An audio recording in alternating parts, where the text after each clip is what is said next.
viernes era el día de la preparación para el sábado, ¿no?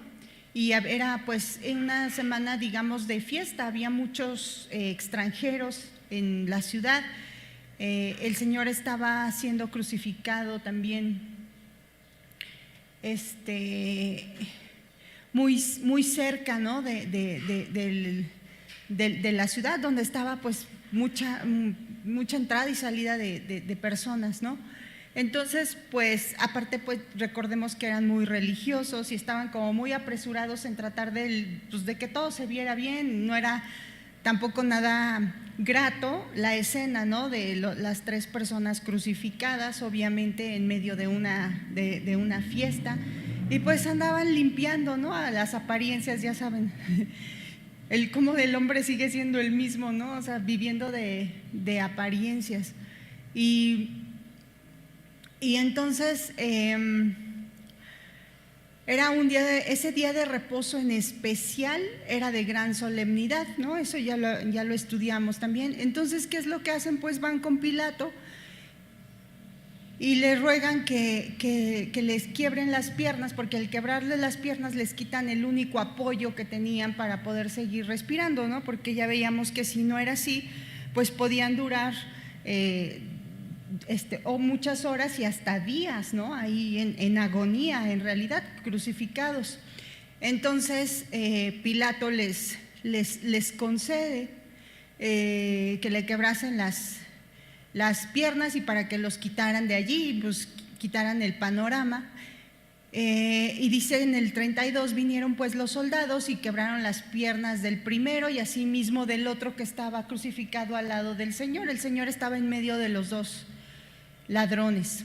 Mas cuando llegaron a Jesús, como le vieron ya muerto, no le quebraron las piernas, pero uno de los soldados le abrió el costado con una lanza y al instante salió sangre y agua. Y el que lo vio da testimonio y su testimonio es verdadero, y él sabe que dice verdad para que vosotros también creáis, porque estas cosas sucedieron para que se cumpliese la escritura, no está quebrado hueso suyo. Y también otra escritura dice: mirarán al que traspasaron. Entonces vemos que el día de reposo equivale aquí a ¿qué día?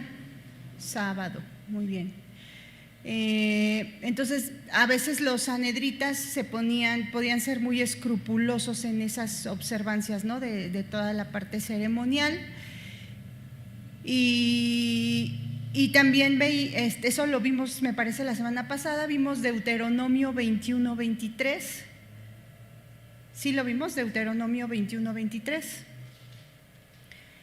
donde dice: no dejaréis que su cuerpo pase la noche sobre el madero, sin falta lo enterrarás el mismo día, porque maldito por Dios es el colgado, y no contaminarás tu tierra que Jehová tu Dios te da por heredad, ¿no?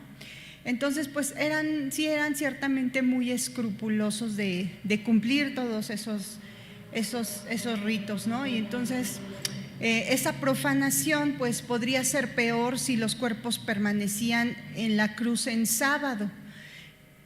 Y recordemos que pues ya ya estaba oscureciendo, la tarde ya estaba cayendo, era la tarde de la preparación, el viernes, se acercaba ya la noche, o sea, ya casi iba a ser, se acercaba ya hacia que fuera sábado. Y ese sábado, recuerden, entonces dice que era de gran solemnidad, porque era el sábado de la Pascua, y era una festividad que no solamente era ese día, sino era toda la semana, ¿no? Era la festividad durante 7 días.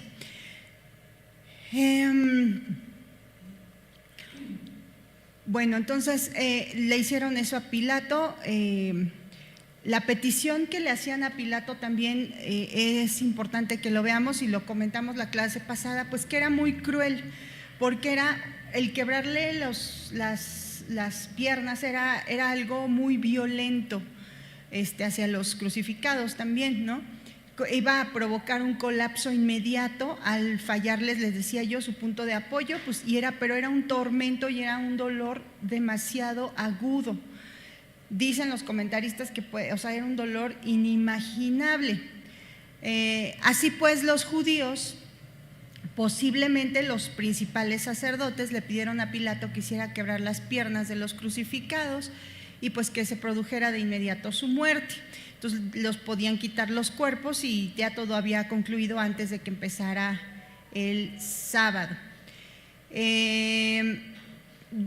Esta rotura de las piernas era con golpes violentos de un martillo o de un acero, y que era, les digo, que terriblemente inhumano, producía la muerte y esa conmoción que produce semejante herida cruel a los huesos puede ser el golpe, pues ya que de gracia que les producía la muerte. Entonces Pilato dio rápidamente el permiso. Juan vio cómo los soldados rompían los huesos de los malhechores. Eso es muy importante porque lo acabamos de leer, ¿no? Y por algo está escrito. O sea, se quedó Juan, es el único de los discípulos que se quedó hasta el final, y él da testimonio y lo dice, ¿para qué? Para que crean, para que nosotros creamos. Está diciendo, yo doy certeza, ¿no? de que lo que está pasando, de lo que pasó ahí, es porque es un momento muy preciso, es un momento cumbre para nosotros, ¿no? Obviamente sí sucedió y el Señor sabe que sucedió, pero para nosotros, pues, los incrédulos, es necesario, por eso Él estaba ahí, porque Él tenía que dar fe, la certeza, o sea, y transmitirlo. En este caso, pues fue para que empezó por la iglesia primitiva, los discípulos, pues de que Él lo vio morir, de que sí murió, de que vio, ¿no? Y por eso ahorita lo vamos a ver cómo Él da dice, yo vi cómo salió agua y sangre, o sea, vio que murió. Crean, porque de ahí, si de por sí se han desatado, pues un montón de teorías para descartar, ¿no? Para desacreditar el hecho, la realidad de lo que sucedió. Bueno, entonces Juan vio cómo los soldados rompían los huesos de los dos malhechores, y también vio que al darse cuenta de que Jesús ya estaba muerto, no le quebraron los huesos. Les decía la clase pasada que probablemente se abstuvieron de no hacerlo, obviamente todo orquestado por el Señor, pero porque vimos en Lucas 23:47 que igual fue esto es conjetura nada más, que pudo haber sido por orden del centurión, porque leemos que ahí en Lucas 23:47 que él sentía cierta simpatía, o sea, ya veía en el Señor, ¿no? Miren, vean qué dice Lucas 23:47. Pero esto solamente son conjeturas, no está así como tal especificado en la palabra. Dice, cuando el centurión vio lo que había acontecido, dio gloria a Dios diciendo, verdaderamente este hombre era justo. ¿Sí? Y bueno, entonces, pues veíamos también finalmente en cuanto a estos dos ladrones que murieron al lado de nuestro Señor, es que uno pues murió para condenación y otro murió para salvación. Los dos aquí en la tierra, ante los ojos de la gente, en circunstancias similares, los dos juzgados quizás por delitos pues muy equiparables, no lo sabemos, con un comportamiento igual, pero uno creyó, uno fue salvo, ¿no? A través de la fe y a través del Señor Jesucristo, y entonces el Señor recibe una promesa del Señor, ¿no? Y les dice, ese mismo día va a estar con él, y el otro pues muere para condenación eterna. Y aquí nos quedamos entonces. Ahora,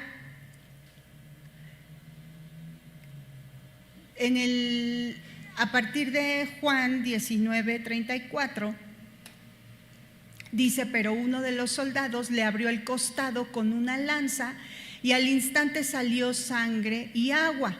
O sea, para garantizar que no existiera ni la más mínima posibilidad de que quedara algo de vida en el cuerpo del Señor Jesús, pues uno de los soldados le atravesó el costado con una lanza o con una espada. dicen los estudiosos que como la espada seguramente la sostenía con la mano derecha, lo más probable es que se le atravesó el costado izquierdo y al instante salió sangre y agua, ¿no? Entonces,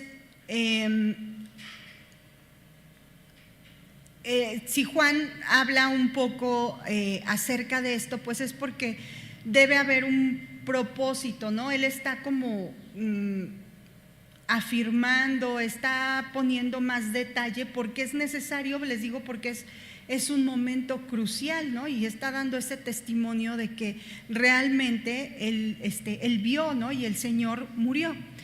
Entonces, es probable como si Juan tratara de decirnos que el Señor que sí murió y que era, o sea, que su naturaleza sí era humana, ¿no? O sea, era Dios, pero sí se había encarnado, y que la muerte del Señor Jesús pues no fue de una apariencia, que no fue un truco, que no fue algo fabricado, sino que fue real. Él había estado presente, había visto cómo brotó de su costado sangre y agua. Ahora, ¿qué es lo que hizo que brotara sangre y agua de la abertura producida por la espada?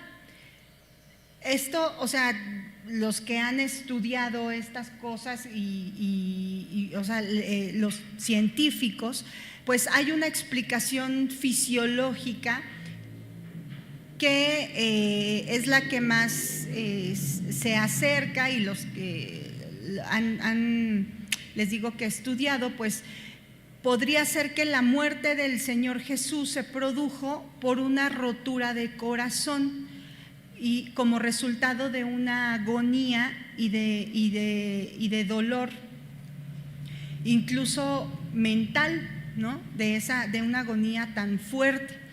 Entonces, una muerte así, casi instantánea, y la sangre que desemboca en el pericardio, dicen, se coagularía en grumos rojos, o sea, la sangre, y en agua, o sea, el suero límpido o el agua, o sea, es lo que se vería, ¿no? Suero y agua.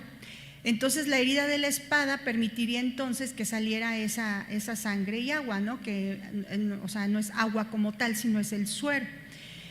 Hay un doctor que varios comentaristas lo citan como la gran eminencia que ha estado estudiando acerca de esto, de cuál fue la causa de la que realmente, o sea, causa fisiológica que provocó la muerte del Señor, que tiene un montón de estudios, por ahí de 1930, por ahí. Él escribió un artículo y hacen varios de los comentaristas y que yo revisé, hacen referencia a ese mismo médico. No tiene caso ni siquiera el nombre, o sea, no es por eso, pero pues él ha hecho esos estudios. Y entonces él se abstiene de sacar una conclusión concreta, o sea, todos son como conjeturas, ¿no? Pero el asunto es demasiado incierto y los especialistas en enfermedades cardíacas no parecen a veces estar muy de acuerdo. Sin embargo, del artículo resulta claro que les digo que este médico se inclina hacia la teoría del corazón roto como una explicación de que brotara sangre y agua del costado del Señor. Y él hizo pues varios estudios, ¿no? Entonces, les digo que varios de los comentaristas dicen que pudo haber sido eso, ¿no? Que el corazón se rompió. Ahora, esa sería la causa fisiológica, pero en cuanto a eso, por si lo llegan a escuchar también, pues hay que quitar varias ideas erróneas, o sea, al respecto de esta teoría, ¿no? De que dicen que sí, que fue la afirmación de que se murió por la rotura del corazón.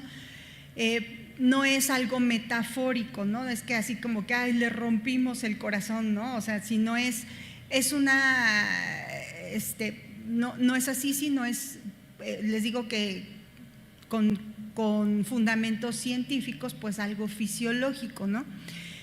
En ese sentido solamente fisiológico. Otro error también que puede suceder con esta teoría es que si Jesús murió de rotura de corazón, entonces muchos dicen, pues entonces él no entregó su vida, o sea, pues le estalló y ya, ¿no? Se murió, pero él no quería, ¿no? O sea, pero no fue así, ¿no? En este caso su muerte pues no sería un sacrificio voluntario si fuera así, ¿no? Pero no, o sea, sabemos que no es así. El Señor entregó su vida en un sacrificio voluntario.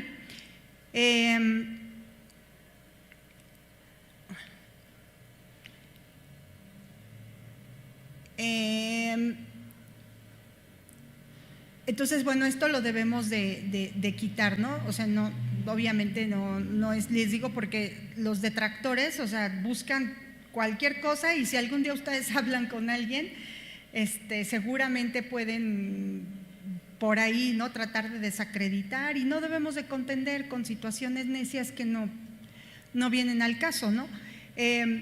Debe eliminarse también otro error de que la lanza produjo la muerte, porque también hay por ahí quienes dicen, no, pues es que cuando le enterraron la lanza es que él se murió, pero eso es totalmente erróneo, igual comprobado científicamente, porque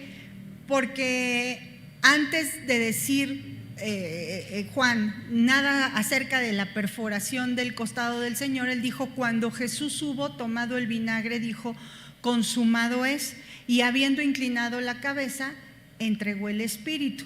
Lo que Juan escribe entonces respecto a la lanza no fue escrito para describir que la lanza le causó la muerte, sino para mostrar que Jesús ya había muerto. Y este médico les decía que, dice en su artículo, presuponer como hacen algunos que la lanza perforó el corazón todavía vivo y explicar de esa manera la sangre y agua es contrario a la ciencia, porque en este caso hubiera brotado pura sangre. Su muerte iba a producirse en la crucifixión misma, no en la lanzada de un soldado, ¿no? Entonces, o sea, hasta científicamente no podría haber sido así. El Señor ya había entregado el espíritu, lo que ya habíamos visto, ¿no? Él lo entregó. Y después de que dijo, ya está hecho, es consumado, y lo entrega. Él da su vida, Él tiene poder para dar su vida y para volverla a tomar. Es Dios.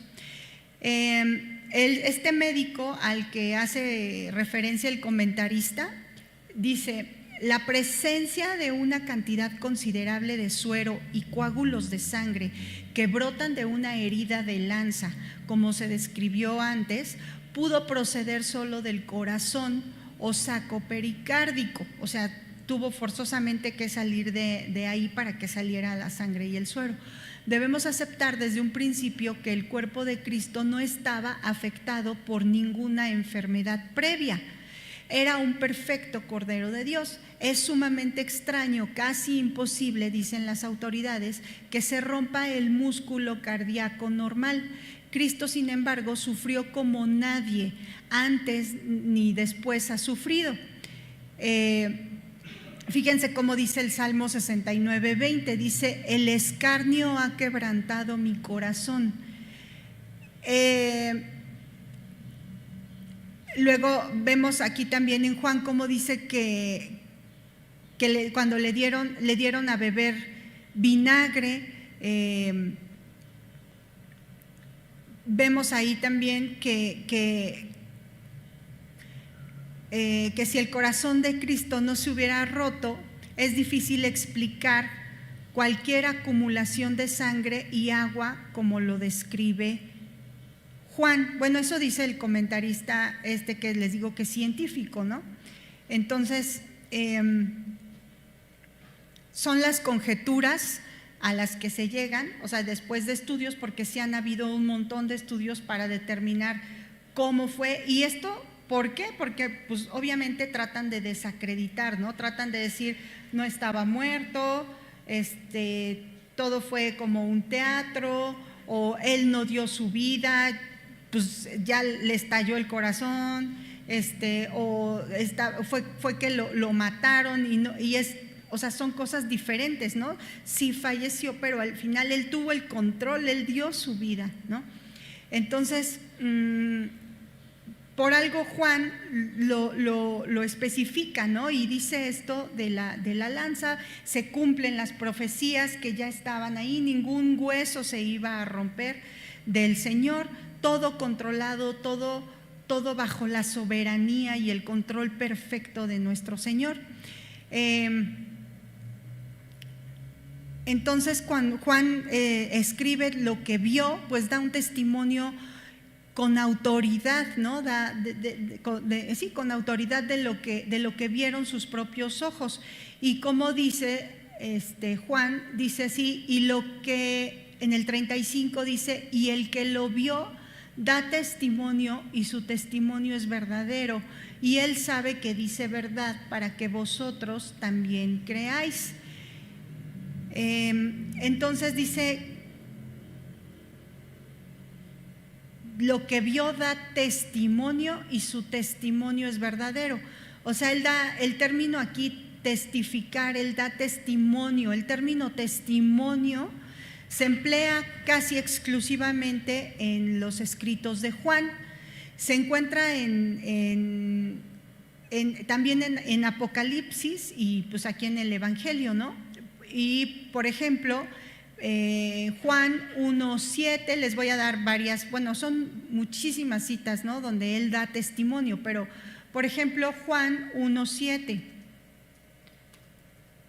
dice, vino por testimonio para que diese testimonio de la luz, a fin de que todos creyesen por él.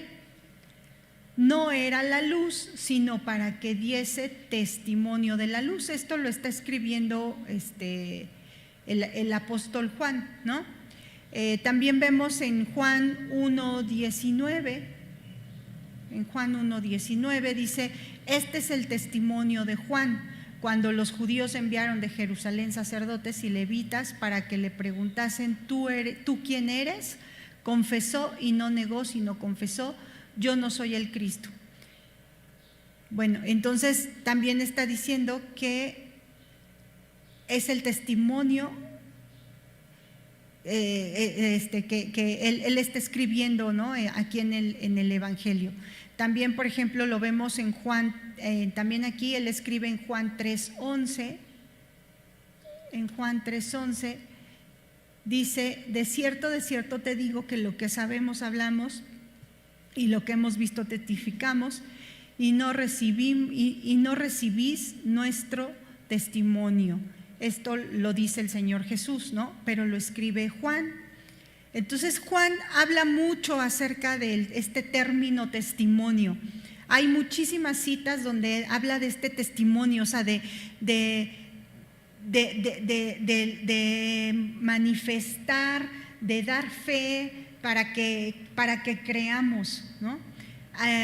Hay otras citas, por ejemplo, Juan 5:31 hasta el 36, en Juan 8, Juan 17, él también en la primera carta de Juan, en el capítulo 5, versículo 9 y 10, en la tercera carta de Juan también, el 12, en el versículo 12, y en el Apocalipsis también. Entonces, es probable que las palabras testimonio y testificar, o sea, las emplean en un sentido de dar testimonio sobre algo que él mismo ha visto, ha oído o ha experimentado. Cuando lo veamos, entonces esa palabra de que da testimonio es para dar fe de lo que él mismo ha visto, ha oído o ha experimentado.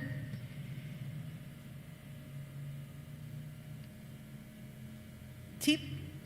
Entonces, cuando Juan aquí en Juan 19:35, está diciendo: y el que lo vio da testimonio, y su testimonio es verdadero, y él sabe que dice verdad, para que vosotros también creáis. Dice, y él sabe que dice verdad. Probablemente él está diciendo, el testimonio es genuino, es verdadero, y cuando dice y él sabe que dice verdad, probablemente está refiriéndose a Cristo, de que sabe que Juan dice verdad, ¿no? De que está diciendo verdad. Salud. Dice la verdad en este momento, en lo que está diciendo en relación con la sangre y el agua, que son los elementos que están demostrando que el Señor Jesús tenía una naturaleza humana y que verdaderamente había muerto. ¿Para qué? Para que todos los que después lo leyeran, incluyéndonos nosotros y todos, pues no se desorientaran, no se dejaran ir por otros vientos de doctrina, por herejías, sino que creyéramos, ¿sí?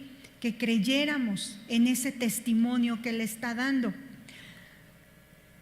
Cuando Juan ve también cómo los soldados se abstienen de romper los huesos del Señor, pues está viendo que se está cumpliendo la Escritura, ¿no?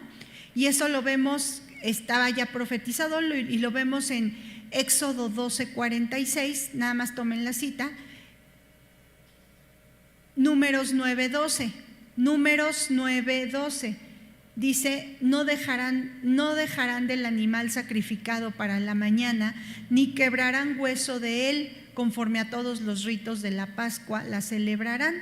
Entonces no se había de quebrar ningún hueso del cordero pascual, y en este caso Cristo, ¿quién era? El cordero pascual, ¿no? El cordero de Dios. Él está viendo que se está cumpliendo, ¿no? Que es verdaderamente el Cordero de Dios dando su vida por nosotros.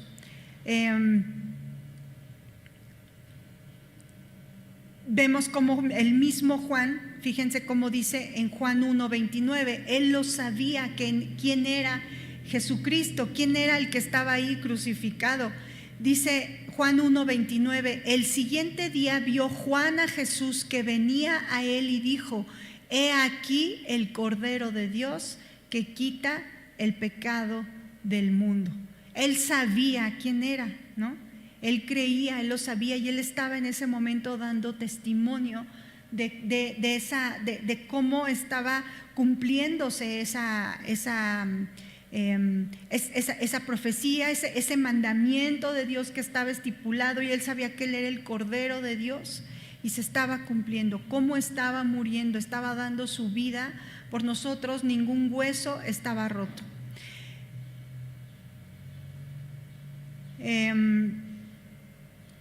Cuando el apóstol observó entonces la perforación del costado de Cristo, vio en ello también ese cumplimiento de la profecía que está en Zacarías 12:10. Zacarías 12:10, yo se los leo, dice: y derramaré sobre la casa de David y sobre los moradores de Jerusalén espíritu de gracia y de oración, y mirarán a mí, a quien traspasaron, y lloraron como se llora por hijo unigénito, y llorarán, como se llora por hijo unigénito, afligiéndose por él como quien se aflige por el primogénito. Entonces esa misma profecía también la vemos algo modificada, pero está también en Apocalipsis 1:7, donde dice: he aquí que viene con las nubes, y todo ojo le verá, y los que le traspasaron, y todos los linajes de la tierra harán lamentaciones por él. Sí, amén. Entonces, aquí en este versículo vemos, dice: porque estas cosas sucedieron para que se cumpliese la escritura, no será quebrado hueso suyo, ya lo vimos, y también la otra escritura que dice: mirarán al que traspasaron, ¿sí? Entonces ya les repito, Zacarías 12:10 y Apocalipsis 1:7.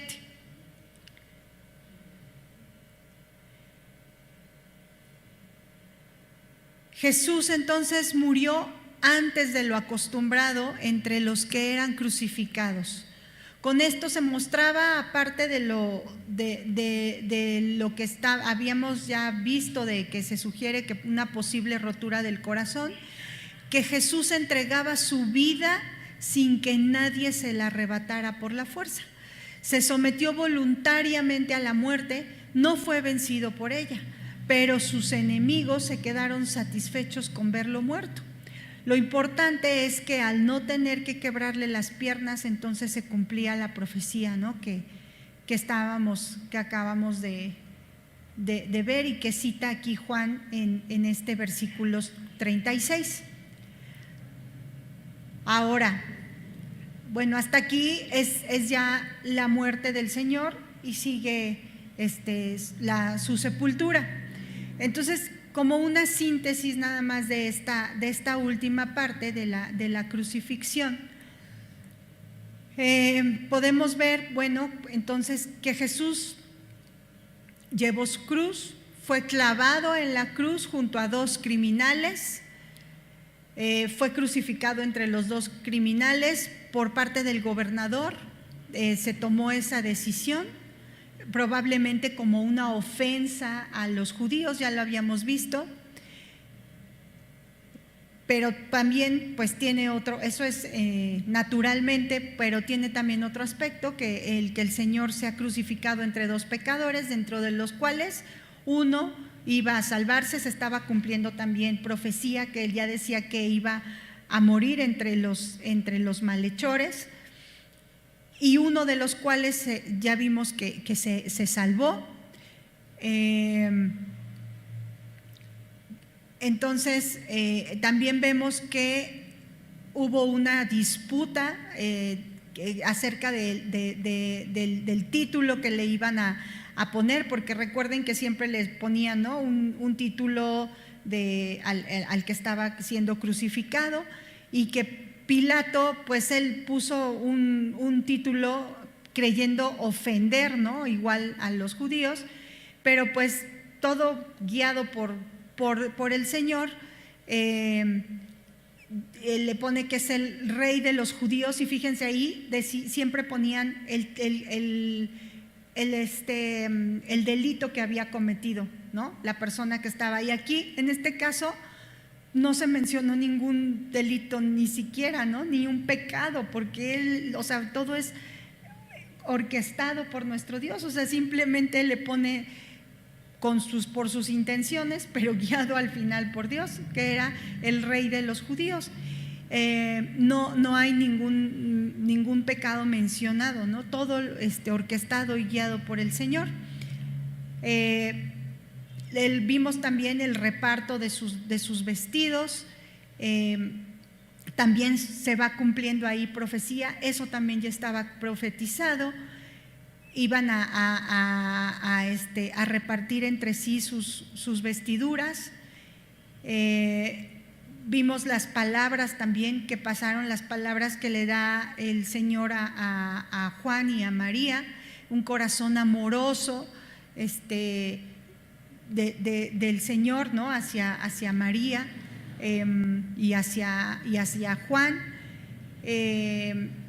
Vemos la sed, o sea, esa parte de la sed del Señor, también cumpliéndose la profecía de lo que habían dado de beber, hiel, vinagre le dieron,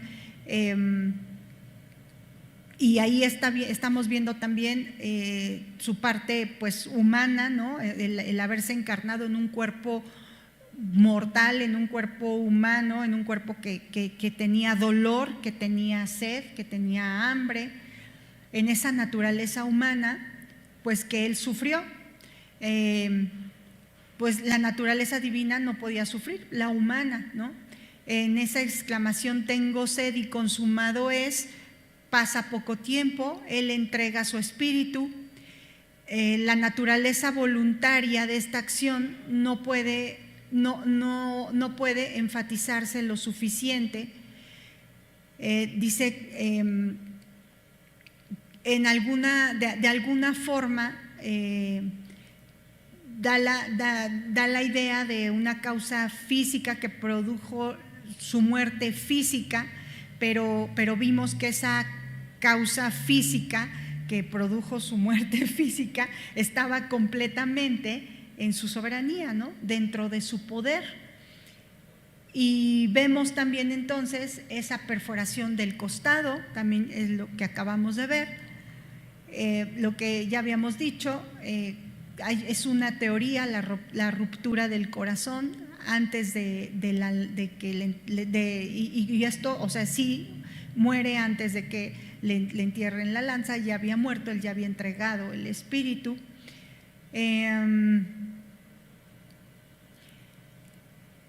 Y vemos que sale flujo de sangre y de agua.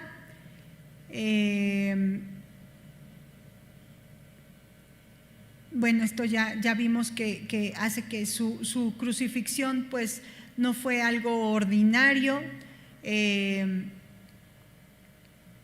Vemos cómo pues el Señor sufre en esa muerte. O sea, estamos viendo y Juan está dando testimonio, ¿no? de ese sufrimiento, de esa parte humana.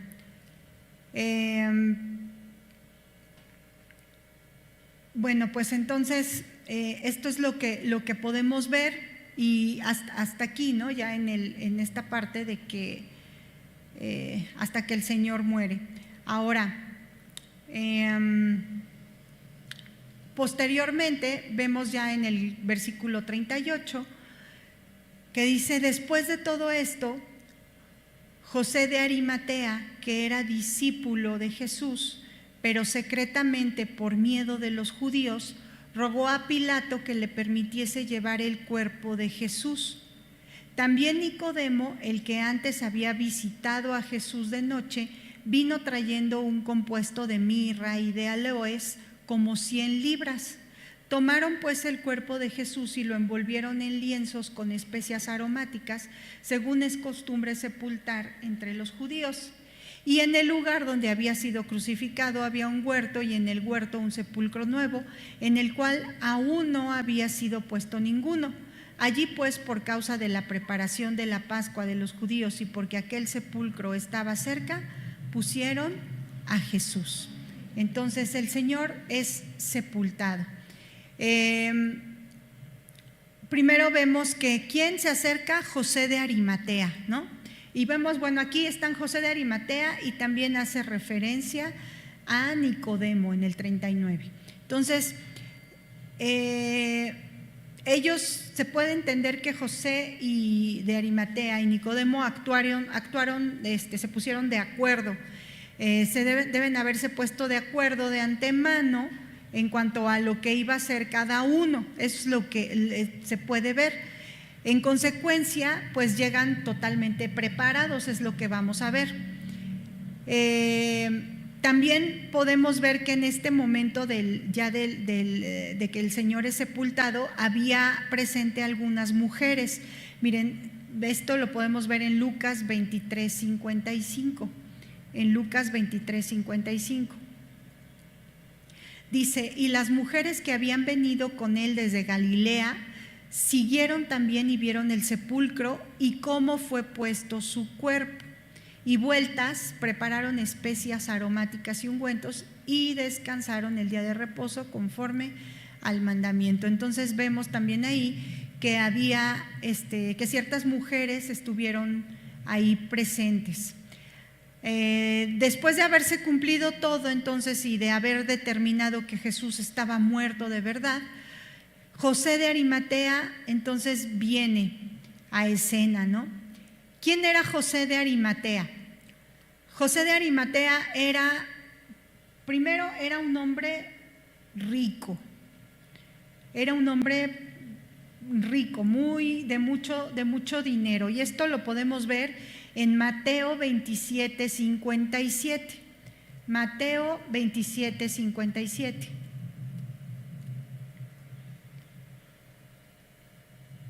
Miren qué dice: cuando llegó la noche, vino un hombre rico de Arimatea, llamado José, que también había sido discípulo de Jesús.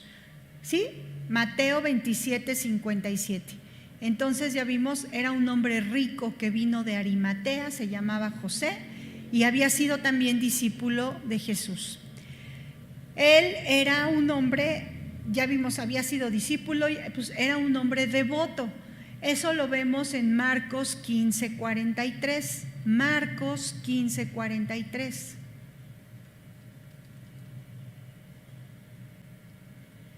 Dice: José de Arimatea, miembro noble del concilio, que también esperaba el reino de Dios, vino y entró osadamente a Pilato y pidió el cuerpo de Jesús. ¿Sí? Marcos 15, 43. Entonces aquí nos da otro dato: era un miembro noble del concilio. Era un miembro noble del concilio. Él también esperaba el reino de Dios. Era un discípulo, lo vimos en Mateo, era un discípulo de Jesús. Era un hombre rico. Era miembro del Sanedrín, entonces, ¿no? Aquí ya vemos que era miembro noble del concilio, y nos lo confirma Lucas 23, 51. Lucas 23, 51.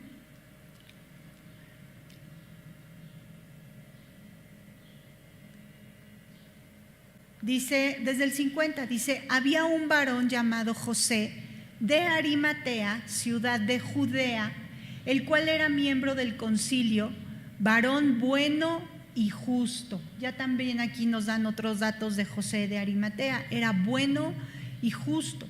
Que también esperaba el reino de Dios y no había consentido en el acuerdo ni en los hechos de ellos, fue a Pilato y pidió el cuerpo de Jesús.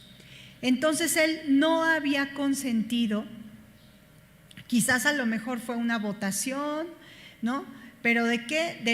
Está hablando acerca de la condenación, del juicio al Señor que se llevó a cabo para crucificarlo, ¿no? Entonces, esta región, Arimatea, de la que procedía, vemos que era de Judá. Dicen que era probablemente la antigua Ramataim, así se llamaba, Ramataim Sofim, que estaba situada un poco más de 34 kilómetros al noroeste de Jerusalén, o a 22 kilómetros directamente desde Jopa. Entonces era parte de Judea, de esta región de Judea. Estaba cerca de Jerusalén, como a 34 kilómetros más o menos, y él había sido, entonces ya vimos que había sido un discípulo de Jesús, obviamente en forma secreta, ¿no? Él sí era de la secreta, pero había sido un discípulo del Señor.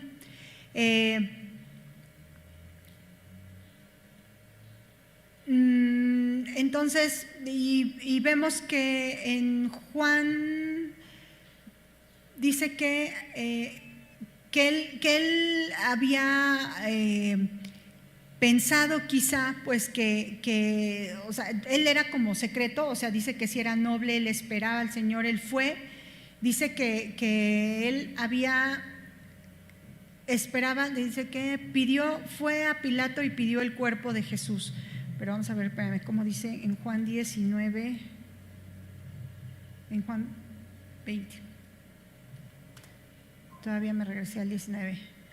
Al 19, espérenme, un segundito. Ay, se me movió. Un segundito. Las 9. Dice: después de esto, José de Arimatea, que era discípulo de Jesús, pero secretamente por miedo de los judíos, rogó a Pilato que le permitiese llevarse el cuerpo de Jesús. Esto lo dice Juan ahí en el versículo 38. Entonces dice que por miedo de los judíos va en secreto con Pilato, ¿no? Para pedirle el cuerpo. Entonces vemos aquí que él sí tenía un temor, pues, pecaminoso, ¿no? Estaba quizás pensando que si hacía algo por Jesús, pues los otros miembros del Sanedrín a lo mejor lo iban a quitar del consejo. Ya vimos que él era parte del concilio, a lo mejor lo quitaban, o quizás hasta lo podrían expulsar de la sinagoga, ¿no? O sea, todavía pues no estaba preparado, digamos, para enfrentarlo. Entonces por eso dice que él, por miedo de los del Sanedrín, va a Pilato y va a pedir el cuerpo secretamente. Entonces hasta aquí vamos a dejarlo y vamos a desarrollar un poquito más esto, si Dios lo permite, la siguiente semana. Esta parte para terminar la parte de José de Arimatea y ver después cómo también Nicodemo, recordar un poco quién era Nicodemo y qué es lo que hace cada uno de los de estos dos personajes en el entierro de nuestro Señor Jesús. Todo, hasta en eso vamos a ver ciertos detalles, pues que en todo está cumpliéndose profecías, en todo está el control del Señor, orquestado por el Señor, controlado por el Señor, guiado por el Señor, ¿sí? No hay nada que sea ocurrencia o que sea casualidad, sino todo es un plan perfecto de nuestro Dios para nuestra salvación. Y bueno, gracias te damos, mi Dios, por esta enseñanza, por dejarnos conocer un poquito más, estudiar algunos detalles, Dios, de ese momento cumbre, importantísimo, vital, crucial para nuestra salvación, Dios. Sabemos que solamente son detalles, pero que son detalles precisos que afirman nuestra fe, así como lo dijo Juan, para que creamos, Señor. Gracias, Padre, gracias, afirma nuestra fe. No permitas que dudemos nunca, Señor, por ninguna circunstancia, por ningún comentario, por ningún pensamiento pecaminoso, Señor, y que nuestra fe, así como es una fe razonada, una fe sustentada, una fe firme, Señor, en ti, en la verdad. Ayúdanos, Señor, a creer cada día más en ti, no por lo que vemos, Señor, sino por lo que tú eres, por lo que has hecho, por la obra de tu Espíritu en nuestra vida, en esta iglesia, Señor, en tu iglesia, Dios. Ayúdanos a creer en ti, Señor, a no dudar jamás, por favor. Afirma nuestra fe, Señor. Creemos en ti, Dios, creemos en tu sacrificio, en tu muerte, y creemos en que estás reinando, Señor, y creemos en que volverás pronto por tu iglesia. Creemos en que tu Espíritu está aquí con nosotros y que somos guiados por ti, que somos hijos tuyos. Gracias, Padre, gracias por lo que nos enseñas cada día. Te ruego que sigas hablándonos y afirmando nuestra fe a través de las enseñanzas que vamos a seguir escuchando el día de hoy, el día de mañana. Afirma tu iglesia, ayúdanos a despertar, Señor, y a creer en ti, a vivir en consecuencia. Te lo rogamos, Padre, y te damos gracias, mi Señor. Amén. Dios les bendiga, hermanos.